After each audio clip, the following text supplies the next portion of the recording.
Welcome back to Tony Hawk's Pro Skater 3. I'm Aesthetic. With me is Blank Tester. Hey kids, how's it going? And Daffodil.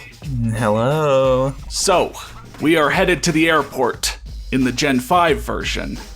And, you're gonna see that, again, Shaba Games tried to match what Neversoft did, but there is one major difference that makes this kind of a weird level, kind of a weird version of the level.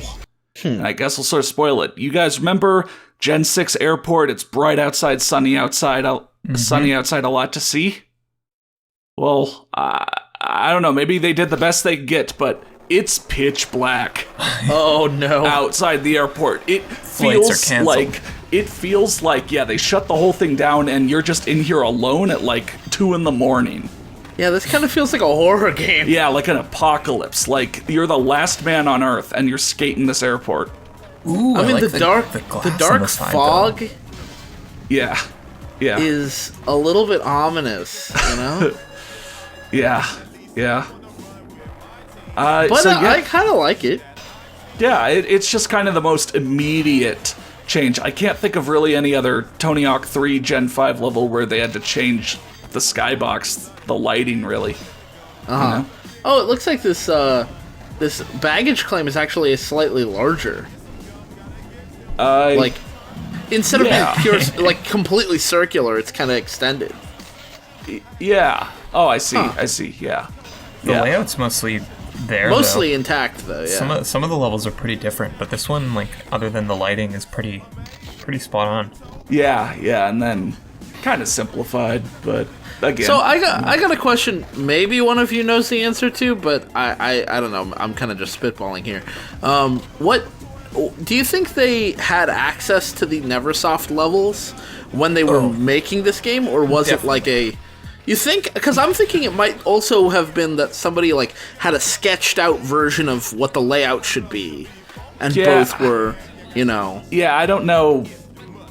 I don't know the whole design process, but there was obviously some common info.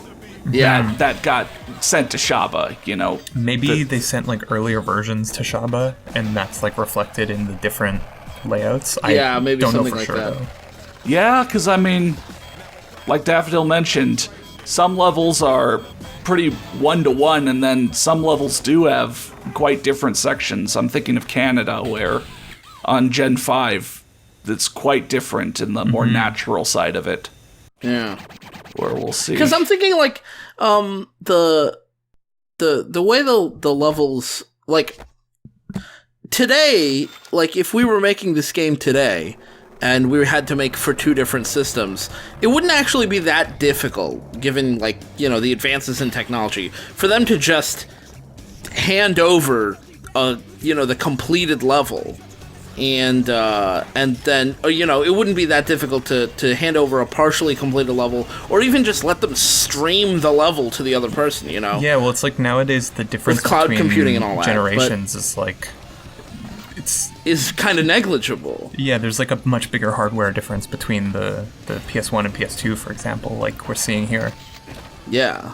But like, and it looks like they... Ooh, so it's not just though. Yeah, it's not totally pitch black out there. It's actually nighttime out there, which is, I think, pretty cool. Yeah, it's... But it does still give this, like, this you're here late at night thing. It works better here.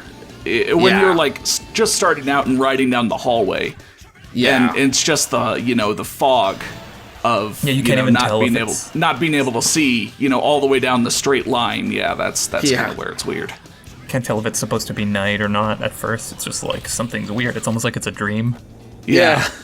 Like maybe they We're just kind of filling in at a distance. Yeah. Oh, so lost luggage is one of them. Yeah. So is the flags one not a... Is that a goal still? Yeah, the flag one is a goal, but okay. It's just 5 flags in this versus 10. They replaced like the tickets and the pickpockets, right? Yeah. Right. Again, the more interactable goals were the ones that, they couldn't do in this engine. They couldn't have 5 other people running around the level for you to chase down. Everything had to be static. And I mean, the game is running on one hand, decently well, but still better than I would expect given the scope of the level. Right. They really pushed that PS1 hardware to its limits. Yeah. And to think there is, this isn't even the last Gen 5 game in the series. There is a Tony Hawk 4 for PS1, which will be seen as well. I'm sure Was that built on this engine too? I think so. I mean, Ooh. they probably had to. So yeah, going through the X-ray. This is different.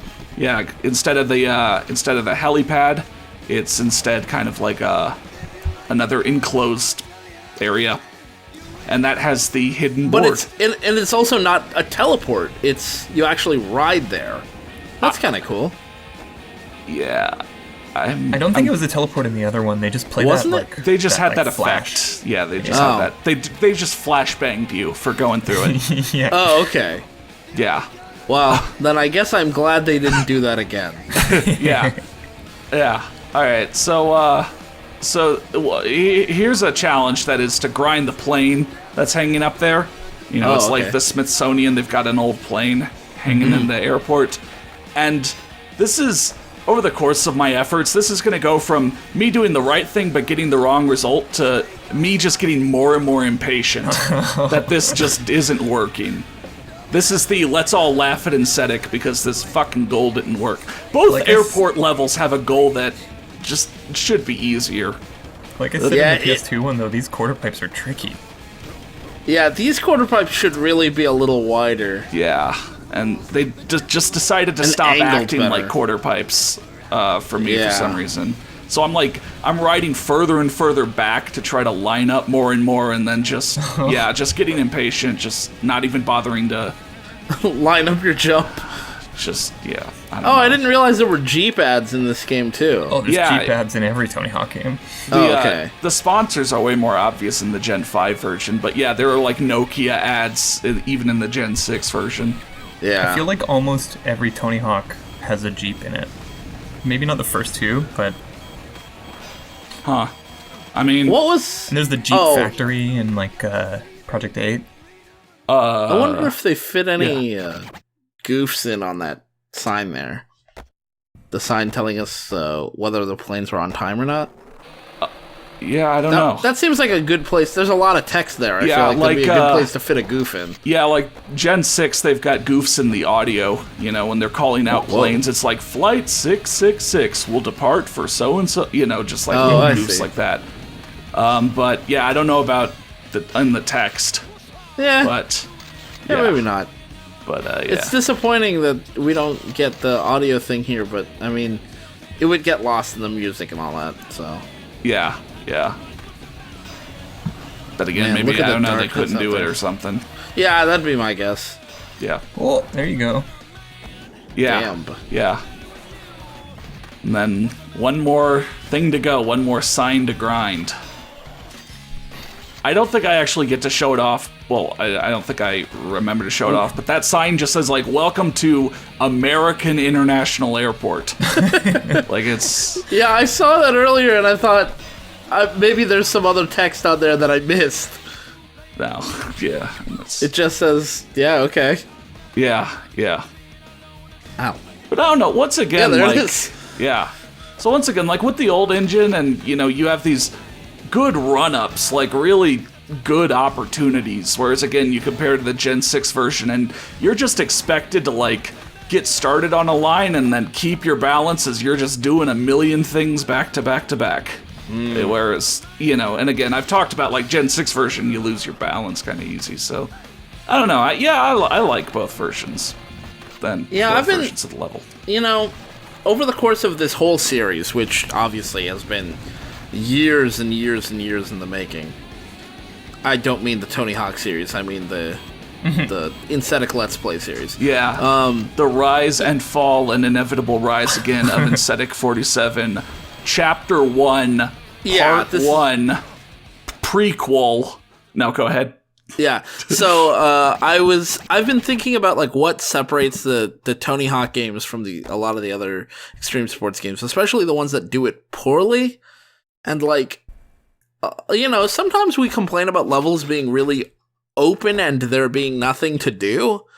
But like, Tony Hawk games don't put a ton of stuff in between things. And I think part of the difference is that in Tony Hawk, it's fun to traverse from one place to another. Well, yeah, why that's like the case, it's hard to say. But like, the organization of stuff in context to the other stuff. Rather you know, than just like, let's put this here. It's like, let's put this here where it leads to this.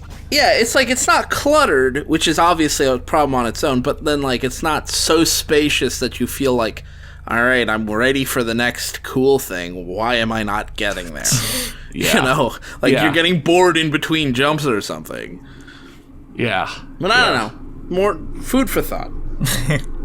Yeah. Eat it up. Yeah. About it. So, next time we're continuing on to the second competition. We're continuing on to Skater Island, which actually was based off a real place. And so, yeah, we'll be doing a competition, getting another gold, and moving on from there. See you next time.